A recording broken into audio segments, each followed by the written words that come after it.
Oh, again, this is the next installment of Chapter 8 videos for the geometry course. This day is Geometric Means Notes, Day 2.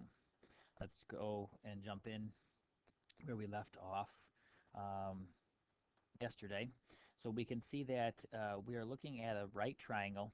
In that right triangle, we are going to be able to um, look at a hypotenuse that's going to, this is the altitude to the right triangle. So this is where this idea of geometric means comes from. So this line here is the altitude to the hypotenuse.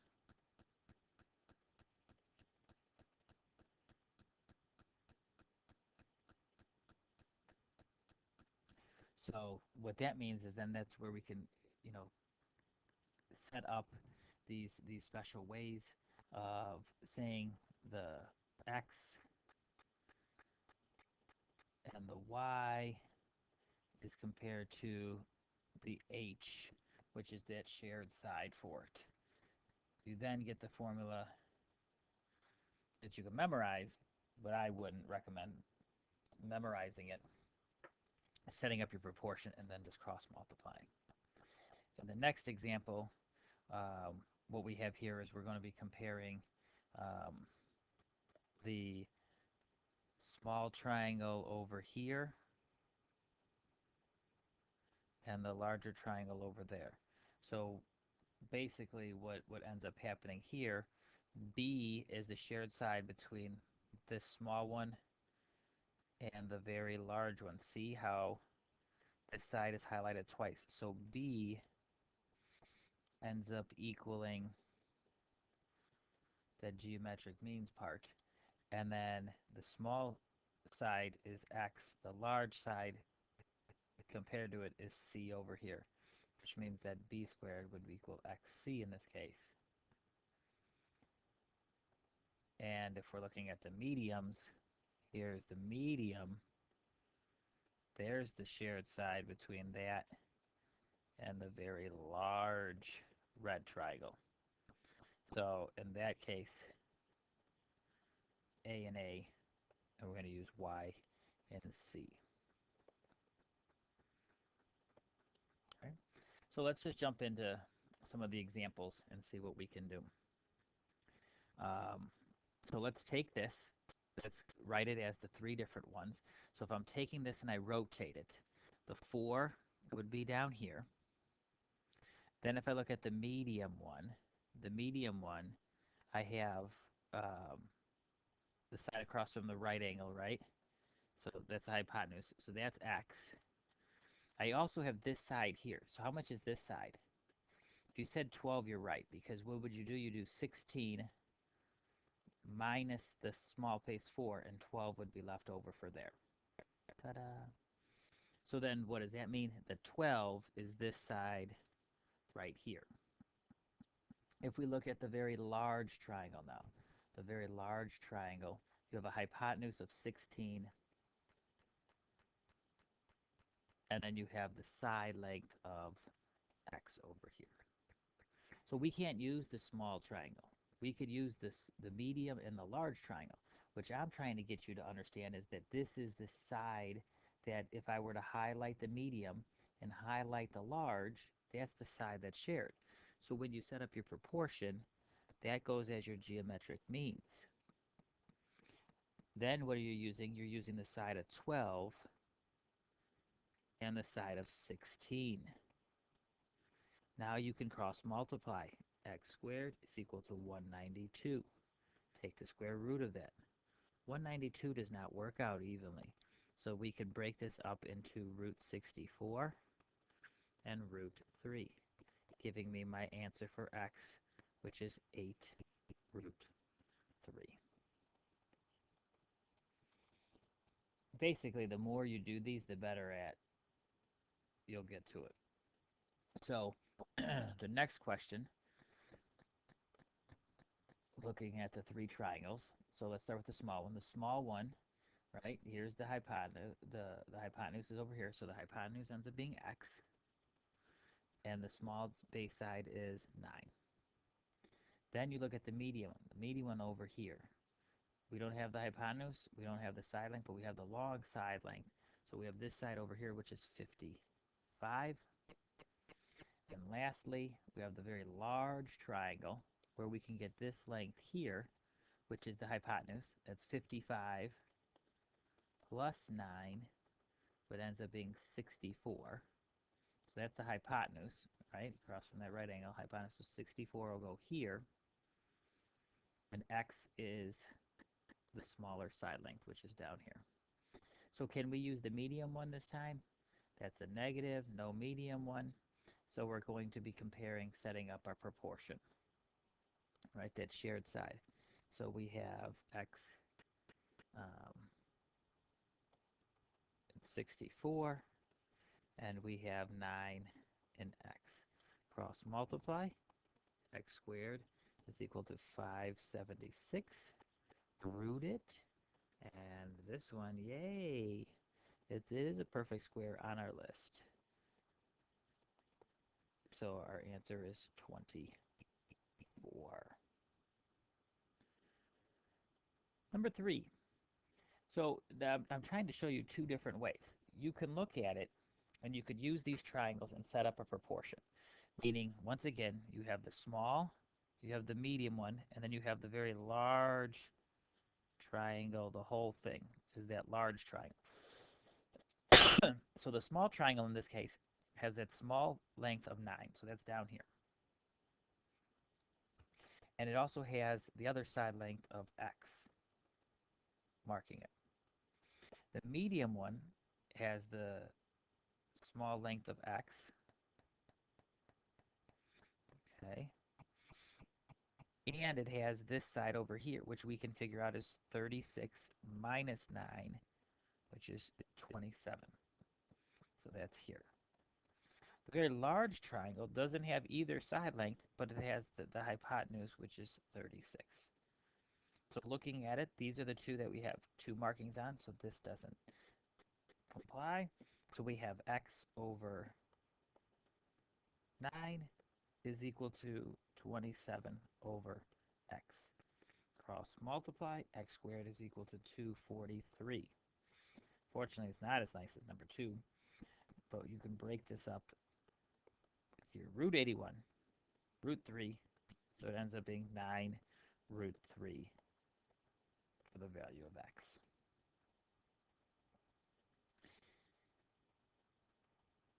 If you're okay and you're able to visualize, instead of writing the 3 triangles out, and you can say, okay, what is my shared side? Well, the shared side can never be anything that's on the hypotenuse. So in this case, this is the shared side right here, okay? So what that means is that's the one that's going to go as your geometric means of 2 root 3, here and here, okay? Now, what triangles are you comparing? Well, if I highlight it, you're comparing that medium triangle here, okay? And then you're also comparing the large triangle because that's the one that overlaps it. Okay, so that's the 2 root 3. So if I go to the sides, right, besides this is the shared side, the medium one has a 3, and the large one has this value of x. All right, so this side becomes 3x. This side becomes 2 root 3 times 2 root 3. I'm writing it out because if you remember back from the first lesson, the outside numbers with outside numbers, so that's 4. And then root 3 times root 3 is 9.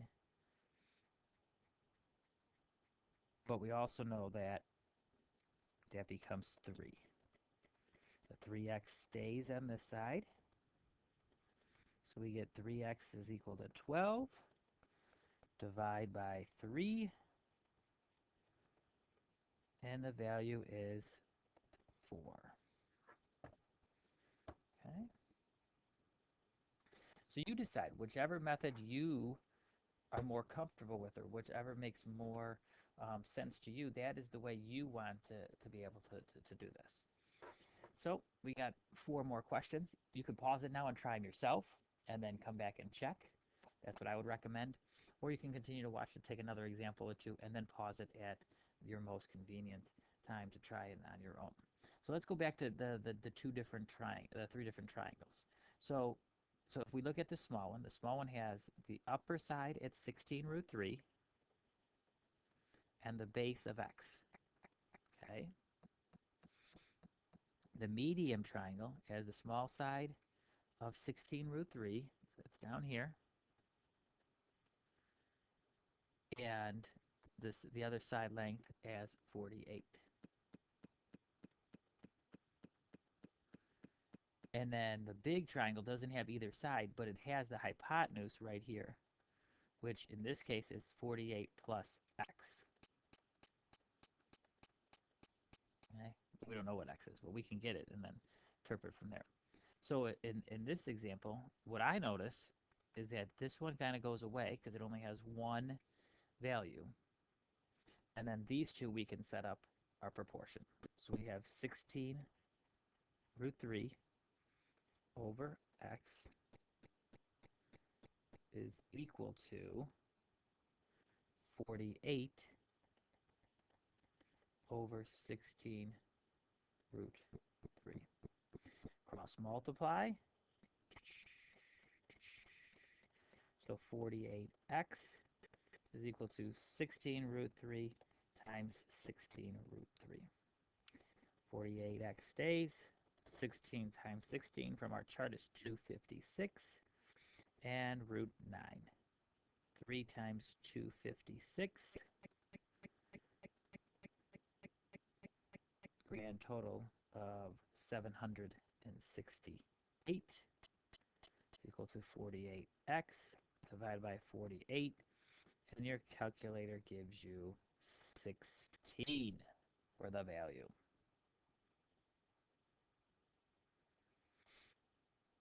Okay. Let's try the next one with the shared side. So when I look at it, this is part of the hypotenuse, right? Because here's the right angle. So neither one of these can be the shared side. So that means the shared side is right here. So the shared side becomes x and x. And the shared side is part of the small one, which has a side of 9. And the very large one, don't do the medium one because it's not. So don't use 40. Do the very large one, which is this whole length here, which is 49.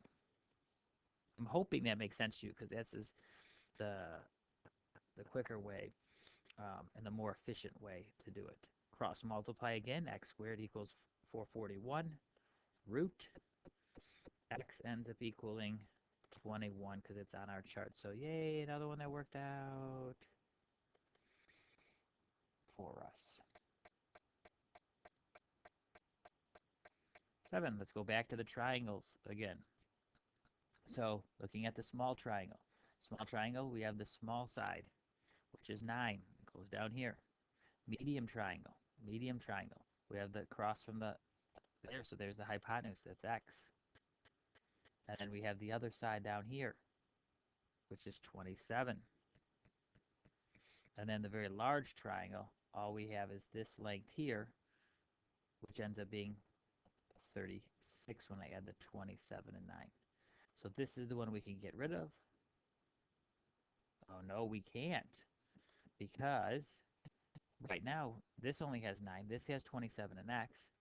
So what do you have? You have this side. Don't forget, the big side also has this side of x to it. See, so you can't move too quickly.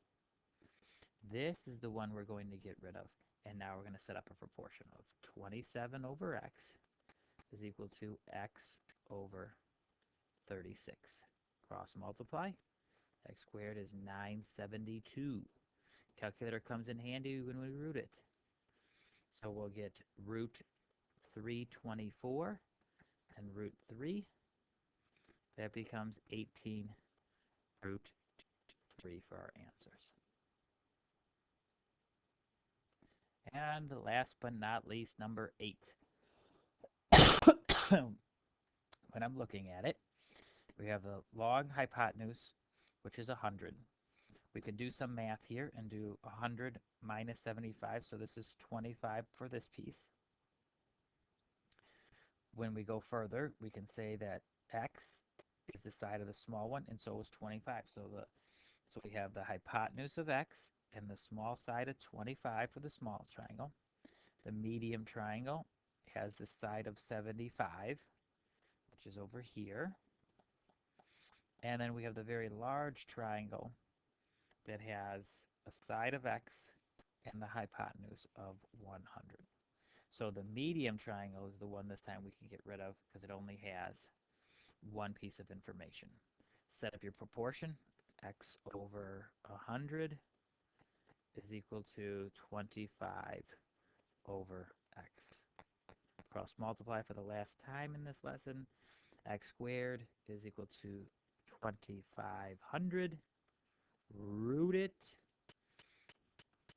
And this one's a big deal. It's not on our chart, but it does work out to being a perfect 50. So I showed you two different ways. Hopefully one of them sticks with you, and good luck on the rest of the unit.